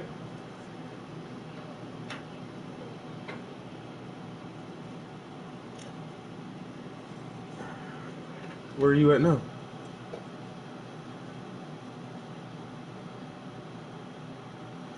I'll come park the truck now. Alright.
Alright, I'm back.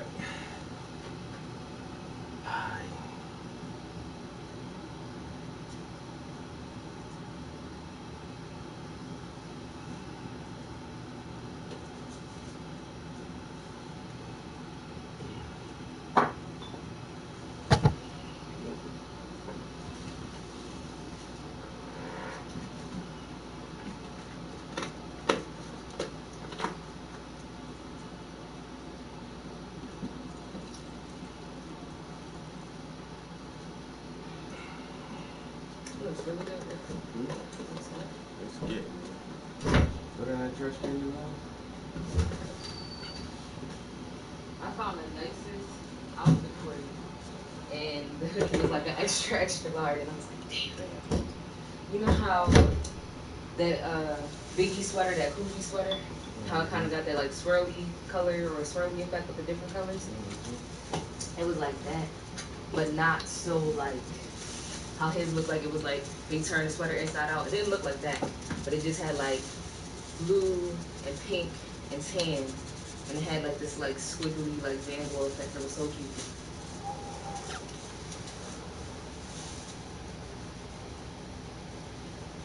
These look comfortable.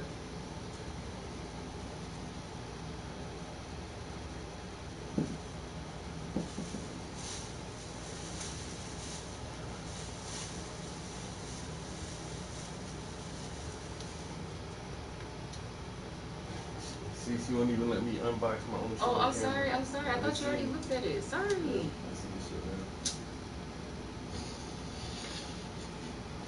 now. I didn't Ain't show nobody, it to them. yeah, ain't nobody even in here right now. I was just showing you, man. My bad. I'm excited I bought you a cute outfit. I just wanted to see what you like. You didn't say I love it. I hate it. I didn't look at it yet. My bad. I thought you did.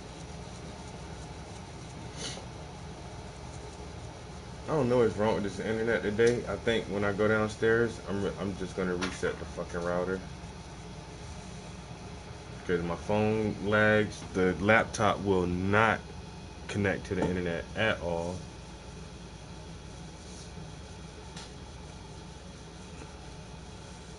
I don't know if Jason's been trying to watch what I do here, because I think he knows. Well, that's the thing. A lot of other people have their laptops at home too. But like the other day, I turned on this laptop, and there's an app called Team Viewer, where people can like help you remotely from somewhere else if you're having an issue. And like my Team Viewer was on, and like when that's on, somebody else is looking at exactly what they're doing. I'm like, why in the fuck is the Team Viewer on this laptop that I haven't had at work for months? Like I rarely, barely ever take this shit to fucking work. Oh, you do got some viewers now. Plus, it's being weird too, because I was watching earlier and it said 0 views. And that's what and somebody, Hazy was in there Hazy too. said the same thing. He was like, yo, I've been in here the whole time and it's saying 0. That's what I'm saying. I don't know if people were here watching or chilling or what. And then the fact They that definitely, because I was in here and it said 0, and I know he was in there because he had just commented, so it was at least 2 people, if not 3. And I put myself in there for a little while. Yeah, and it still wasn't saying nothing. I wasn't even in there watching. And I know I'm sitting here watching shit like goddamn. And then you go back and look at the likes and the views, and then you see like, oh, people were in here, but they just fucking with that shit. But yeah, they did that to us at work when we were working with the UK side. We had the ability to monitor their calls or them monitor us because we have a different way of doing things in the US. So it was just to like get on the same page. And then the other day they took away our ability to monitor. So we can't listen or we don't know when they're listening to us or anything, but they could just pop in. And they did it to my coworker the other day. She was literally in the middle of the call, and they popped into her call and made her lose her call, and then her whole phone shut down. I said, oh, okay, so I see what they're doing now. So I got to be on my P's and Q's for every single thing because we're literally being babysat and watched. Now that's the thing. Like I don't look up any fucking weird shit on these devices, yo. And that's the thing. See, for me, more so, they can't see, like, everything. It depends on the permissions. But they can listen to every single interaction I have. And they can still hear me talking even when I'm not on the phone because of the way my headset is. So I keep myself muted all day long. Because if you're on the phone, even if you got your customer on mute or something else going on, they can still hear everything you're talking about. So I'm like, basically, I just listening to us throughout the day as long as I have this headset on. Like, nah, that's. I feel like that's an invasion of my privacy. No, it's not. You're at work. Now, my calls, yes, but I don't need you listening to my everything every single day.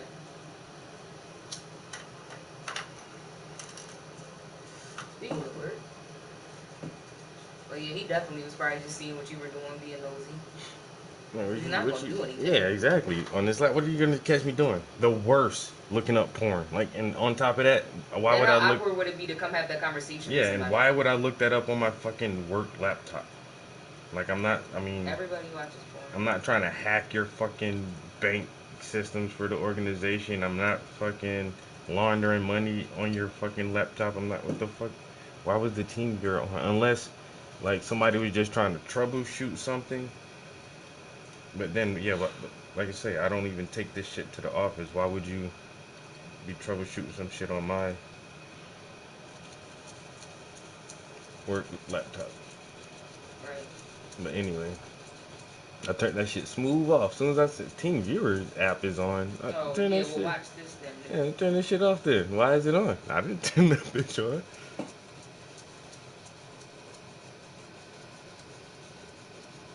Turn that shit smooth off. Yeah, and it's not even matching up with what it says on YouTube either. Like, it's showing, okay, now it's showing 3 on your stream. Oh, y'all hear us talking about y'all, huh? Y'all trying to, skills nice. Yo, 83, what up, bro? Bro, look big, look here what it says. You watching now? And then it says 1 here, and then it said 3 there, now it says 2. And it's, like I said, I don't know what's wrong with this shit today, yo. Also claims that Otto the Third, Sylvester the Second.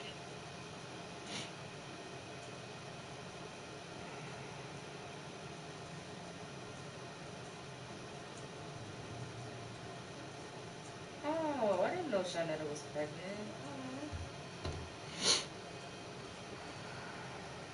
Oh my god, I think I'm gonna have to pull out like a big brush, and I hate doing that. Yeah. Because it takes so much thinner to clean these motherfuckers. Let me not do a big one, but maybe this one might work. Because I need the feather real big like that. You know they had some really cheap Nike shoes out there? Well, let me say this. They weren't kids. I just barely can fit in the kids' shoes, but I fit in them. And they had some Nikes for like $55. At Dick's? Yeah, I'm gonna go back later on. I wanted you to come with me because they had good deals on the men's stuff too. Like, I was trying to get myself some workout stuff, but they had basketballs on sale for $14.99. They had Well, those shorts I be squatting in, I gotta find me some more that fit like that. I had you some more of those little like workout tights picked out. Mm-hmm. And I was walking all the way up to the register, and I looked because it said a small, and then I look at the thing and it says a small is 45 to 58 pounds. I'm like, oh, these are boys, but they were in the men's section. Yeah. So I went back and grabbed another pair in white, but they look identical to the ones that you just got. So I was trying to find you like gray, black. Well, that's what I got. That's what I'm gonna do. I got the white ones. Have all white. No, I'm gonna get the different colors. But that I couldn't find the black pair that fit. 2 white, 2 black, 2 gray. Yeah, true. So, cause I actually, so the name brand ones are $40. I found some ones that are still anything that's. Like I couldn't find the other ones though. The off-brand ones, they're not off-brand. They're just not as name brand as like Under Armour and shit like that. The other ones. I don't give a fuck if it's Spalding or whatever. Listen, shit. they were $20. Oh wow, I gotta get like 2 sets of those things. Yeah, but they only have them in white. Unless you get a medium and a black. Oh no, I gotta have a small. Yeah, but they have the white for $20. So I was gonna get you them, and you could just have 2 pair of white ones. And then, like I said, sneakers, and then they had a basketball for $14.99. I did not see your workout gloves at all. All I saw was like boxing gloves and stuff like that. But yeah, they had a lot of nice stuff, and like I said, I had a lot of stuff picked out for you, but just none of it was in our sizes. And then I found like a cute workout set, and the bra was like a 3X. I'm like, oh my god. And then they got extra small 3X. I'm like, really? So everybody in between just bought everything else. Let's see, you gotta. Extra small don't need that shit, and the 3X just said fuck it, huh? Like damn.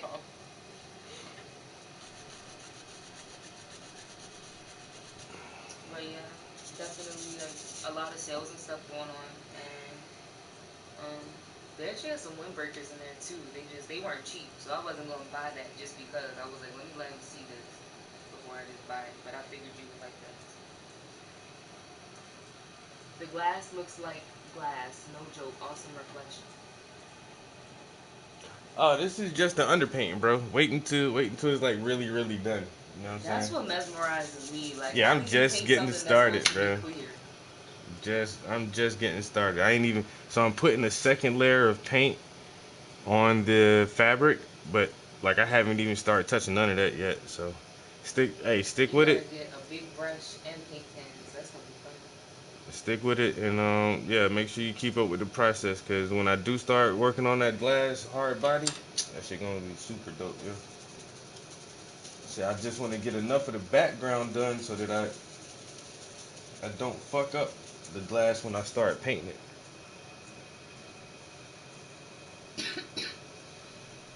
You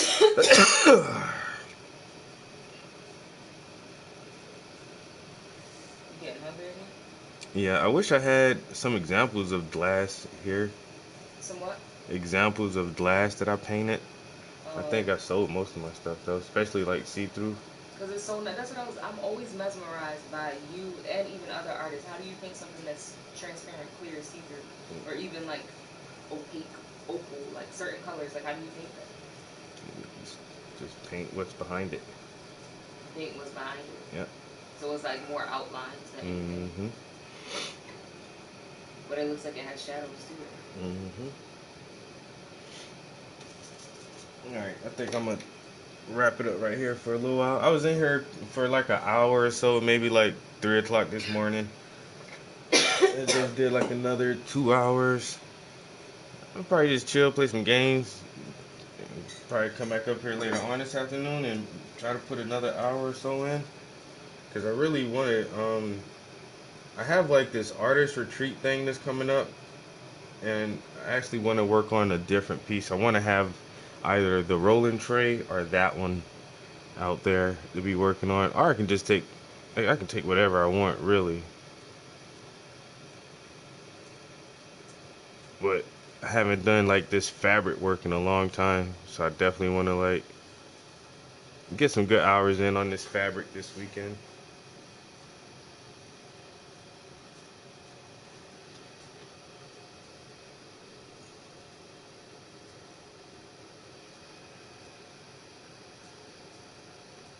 Sometimes I feel like it takes me a long time to do a painting, and sometimes I feel like I'll be painting fast as shit, yeah.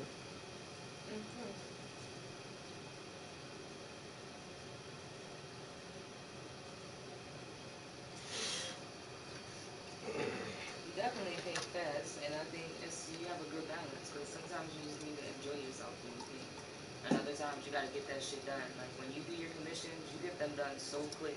I definitely spend more time in the studio when I have commissions. When I'm just working on my own shit, I don't know. I feel like I can literally sit here and paint for like another 2-3 hours if I wanted to, but it's like, I can just enjoying the process. yeah, I can just come back to it later. Ain't no real rush. Nobody ain't got no deadline on this shit for me. And the more breaks I take from it and come back and look at it hours later with different eyes, I see like, okay, I do that a little better. Okay, sharpen that up a little bit more, and take and walk through it in phases. Whereas doing like a big chunk at one time and then you come back and you see so many mistakes, it's like, what the fuck? So I think you have a good balance. You could finish it if you needed to. But, Oh yeah. But you still have a full-time job. You still have a life, friends, a girlfriend, family, and you just balance everything. That's all. And I try to tell that shit to people. Like that's one of the main questions. Like in some art groups that I'm in, people be like, "How do you create every day?" Or "How do you get a routine set up?" And it's just like, just do that shit, yo. And it took me like years to get my little shit set up, but I feel like at least an hour or two a day is almost mandatory. And if you do it for long enough, you'll feel odd if you don't do it. And like I don't know, people just can't. And some people say I don't have enough time, and I understand. Once again, you got full time jobs, you got kids, you're going to school, all this stuff. But I don't give a fuck, yo. If you are a creator and you really love to create, then you'll find some time. Because you'll find time for TV. And you'll find time for a lot of other little shit, like me, playing video games or whatever. Like, you'll find time. You get time for social media. Exactly. And motherfucker, goddamn, Facebook, between Facebook, Instagram, Twitch, and Twitter, and that shit'll suck you in for like an hour or two. So you can just be like, okay, look, I'll cut an hour of screen time out and use that hour to create. Like, there is time in the day if you manage your time wisely. And like for me, I just try to do my shit like immediately after work. Like when I get off work, I don't feel like my work day is over. It's like, okay, now I gotta go to my other job and get these 2 hours in real quick.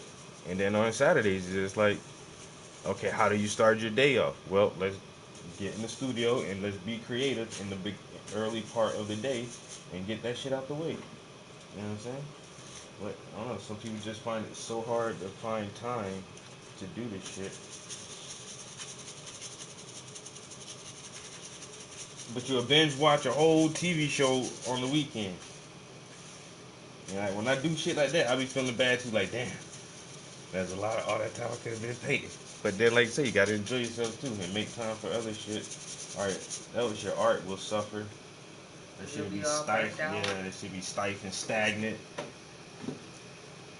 And so, as long as I'm to a good stopping point, it's these purplish, oranges, like you can't, it's not even a real fucking color, man. It's like, how the fuck can I get that color? It's a sheen, shiny, but not too shiny. And it's red, but it's not red. It's orangish purple, whatever the fuck. But we working our way around it. And so when I come back, I'll do this section here. So everything above the glass up has a second layer, and even some of this down here. But next I'm trying to use the videotapes as like a line. So I'm trying to do all the fabric above here first. And if I can get the fabric done here, and then I'll focus on like, because that's not as many folds and wrinkles below the movies as all these wrinkles and folds and all this shit above. So just want to work on the more difficult parts up top first. Like I said, everything that's above the glass line here and it's above the the movie tapes. And then I'll work on this later. So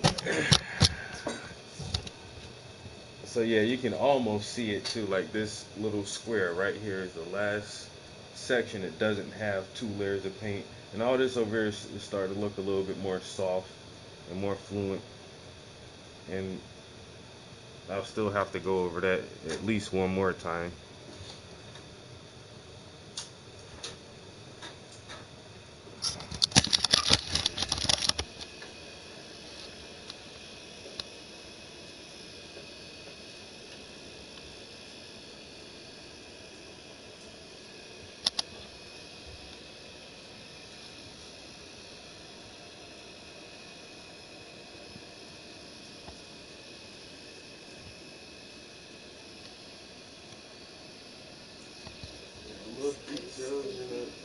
That's what I can't wait to paint. That fucking ice in that cup, yo. I'm so anxious to paint that shit. I didn't even realize that because I couldn't see it from where you were sitting. I just now saw the ice and I'm like, oh shit. That shit gonna be so fun to try to make that shit look like ice, yo.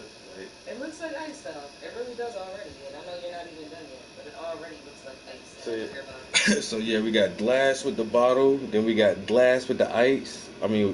Glass with the cup, and then the ice is its own type of translucent, transparent qualities to it. So between those 3 things, those elements, and so you have the soft fabric, the hard outer casings to the movies, the transparent glass. Like there's so many different textures and elements here. Like I really think this is gonna be a cool thing.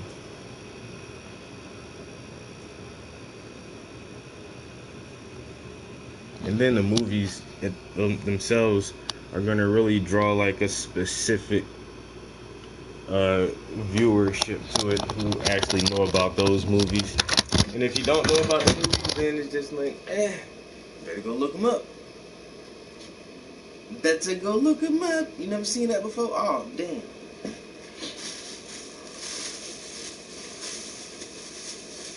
So my girl got me some workout shorts. Oh yeah, these are almost like the ones. They're kind of like lounge shorts, but you could work out in them too. Adidas? They're like, you know, in between, because it's starting to get cold, but it ain't all the way cold yet. Yeah. Because those are more like those, like, terry shorts. Terry.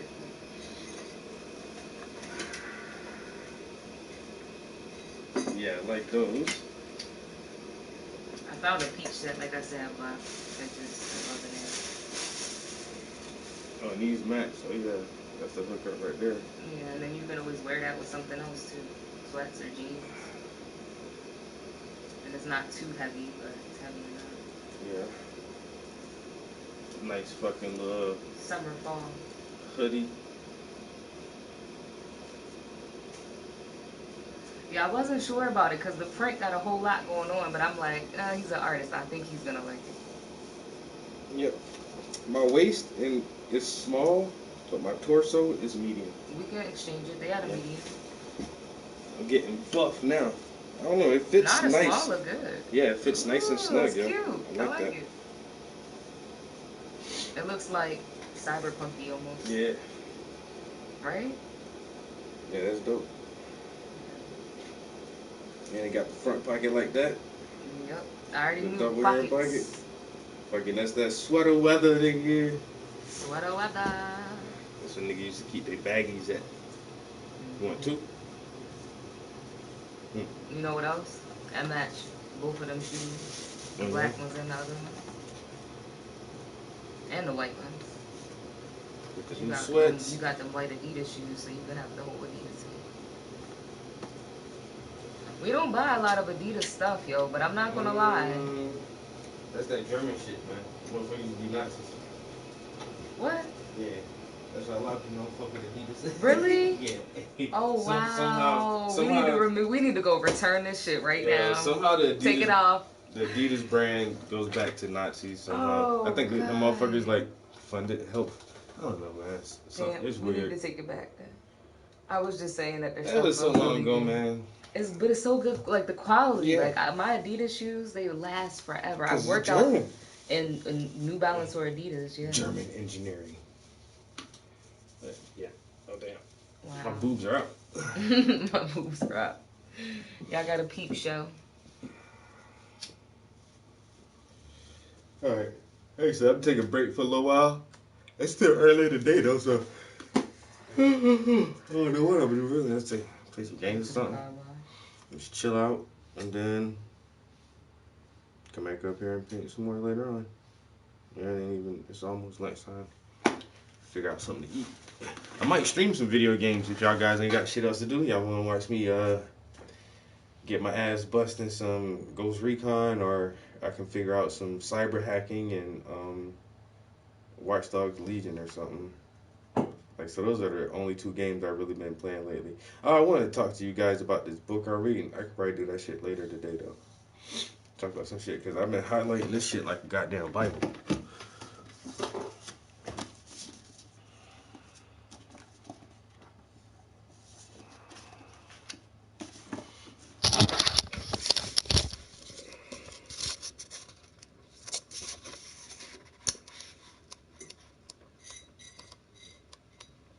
I guess not in the first section, but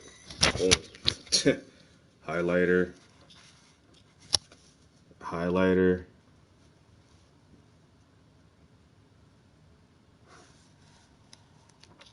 Yeah, there's just like, I mean, this whole page right there. I'm looking for names and dates to go do like other research on, more in depth, but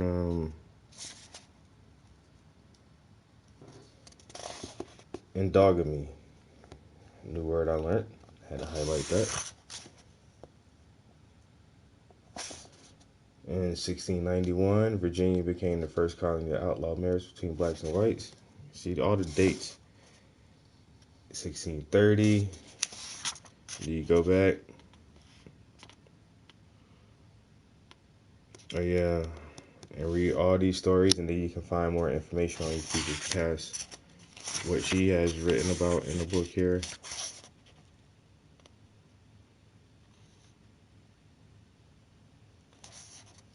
But like I said, I'm highlighting everything that I really find intriguing and interesting, and it's like some new information every few pages, yeah. And I feel like I'm pretty well read, and I understand a lot more of our history in recent times as I have been doing stuff. But yeah, just shit like this. An American, and I'm from South Carolina, so all these little tidbits are always fascinating to me. The South Carolina Negro Code of 1735 went so far as to specify the fabrics enslaved black people were permitted to wear, forbidding anything that might seem above their station. So they were only allowed to wear like wool and burlap, and they named a couple of other fabrics that were like the harshest, most roughest fabrics. You couldn't wear like linen and silk and cotton and shit because that's beneath your status. And there were codes for this shit, the Negro codes, right?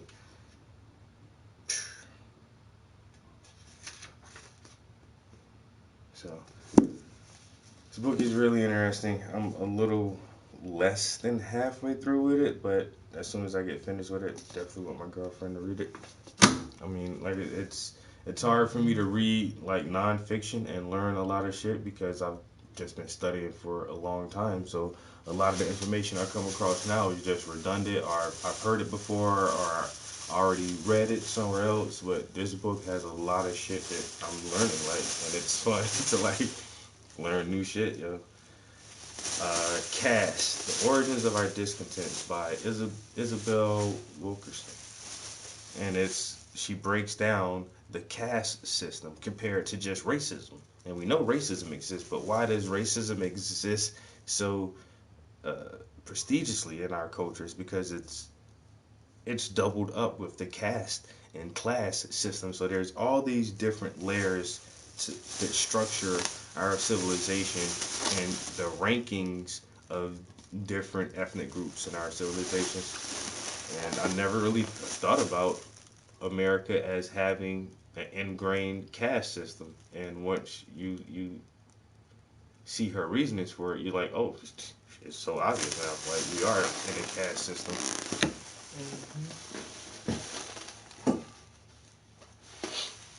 Alright, that's off. And we're fucking out of here. Catch you guys next time. Peace.